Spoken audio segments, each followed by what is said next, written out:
माता मरियम का जन्मदिन के नोवेना का आज 6वें दिन के उपलक्ष्य में हम संत लूकस का सुसमाचार अध्याय 2 पद संख्याएं 41 से 50 पर मनन चिंतन करेंगे।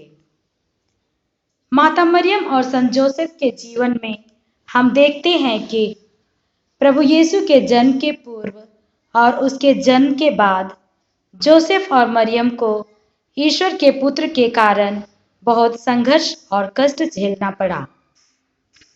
अगर उनके स्थान पर हम होते तो शायद इन कठिनाइयों के सामने ईश्वर के अस्तित्व पर ही संदेह कर बैठते।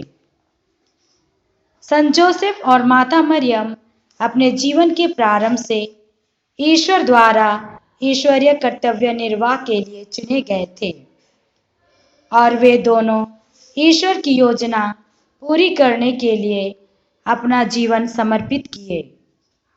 संत जोसेफ और मरियम का जीवन समस्याओं से घिरा हुआ था। दाम्पत्य जीवन शुरू करने के पहले ही पत्नी गर्भवती पाई गई। प्रसव पीड़ा के समय उन्हें उचित जगह भी नसीब नहीं हुआ। कैसा रहा होगा उन दोनों का अनुभव। यीशु के जन्म के बाद उन्हें एक जगह से दूसरे जगह भागना पड़ा और संत लूकस अध्याय 2 पद संख्या 43 में देखते हैं कि प्रभु यीशु 12 वर्ष की उम्र में मंदिर में खो जाते हैं। जोसेफ और मरियम प्रतिवर्ष यहूदी प्रथा के अनुसार पास्का पर्व मनाने यरूशलेम जाया करते थे। जब यीशु 12 वर्ष के हुए तो वे त्योहार मनाने यरूशलेम मंदिर गए। तब क्या हुआ? जब वे वापस लौट रहे थे तो यीशु माता पिता के अनजाने में यरूशलेम में ही रह गए। इकलौता बेटा, वो भी भीड़ में खो गया। माता पिता के मानो होश ही उड़ गए। खोजे भी तो कहां, लेकिन बिना हिम्मत हारे वे खोजते पूछते पुनः यरूशलेम लौट आए। कितनी दर्दनाक पीड़ा हुई होगी। 3 दिनों के बाद वे यीशु को मंदिर में शास्त्रियों के बीच बैठे उनकी बात सुनते और प्रश्न करते पाए। तब मां स्नेहपूर्ण हृदय से गले लगाकर कहती है, बेटा, तुमने हमारे साथ ऐसा क्यों किया? उसने उत्तर दिया, मुझे ढूंढने की जरूरत क्या थी? क्या आप यह नहीं जानते थे कि मैं निश्चय ही अपने पिता के घर में होऊंगा? इस कथन से यीशु ने स्पष्ट किया कि वे पिता के कार्यों में व्यस्त हैं और उसके जीवन का लक्ष्य पिता की इच्छा पूरी करना है। माता मरियम का यह सवाल कि तुमने हमारे साथ ऐसा क्यों किया, वाजिब था, उचित था। यह सवाल एक जिम्मेदार कर्तव्यनिष्ठ माता की ओर संकेत करता है। हम जीवन के जिस किसी भी स्तर के कार्यों में कार्यरत हैं, जब हम दूसरों की गलतियों को सुधारने की चेष्टा करते हैं, हम अपने कर्तव्य निष्ठा का प्रमाण देते हैं। आज हम ऐसे दौर से गुजर रहे हैं जहां माता पिता भी अपने बच्चों को रोकने टोकने से हिचकते हैं और अपने कर्तव्य से चूक जाते हैं। यह जरूरी नहीं कि वे सभी बच्चे यीशु के जैसे अपनी योजना को पहचान पाएं। हो सकता है कि वे किसी गलत रास्ते पर हों।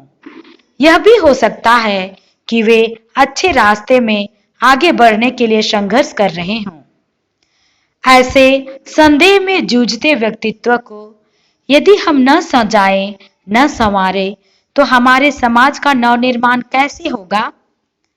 आज माता मरियम हमें चुनौती देते हुए संदेश देती हैं कि हम अपने लिए निर्धारित ईश्वर की योजना को जानें, उनकी इच्छा अनुसार आचरण करें, चाहे दुख हो या सुख, अपना कर्तव्य बखूबी निभाते रहें। हे मां मरियम, हमें आशीष दे कि हम अपने कर्तव्य को पहचानें और कर्तव्यनिष्ठ बने रहें, जिससे हम भी तेरे साथ अनंत जीवन के आनंद का सहभागी बन सकें। आमीन। हमारी प्रेमी माता, हे सच्चरित्र के आदर्श, तुझे प्रणाम। बचपन से ही तो माता पिता के प्रेम से दूर हुई और संसार के सुख को तुझ समझकर तूने मंदिर में प्रवेश किया। इससे बपतिस्मा के समय धन, संसार और शैतान को छोड़ देने की प्रतिज्ञा की थी। फिर भी उस प्रतिज्ञा की अवहेलना करके हम सांसारिक सुख में लिप्त रहे और हमने पाप किए।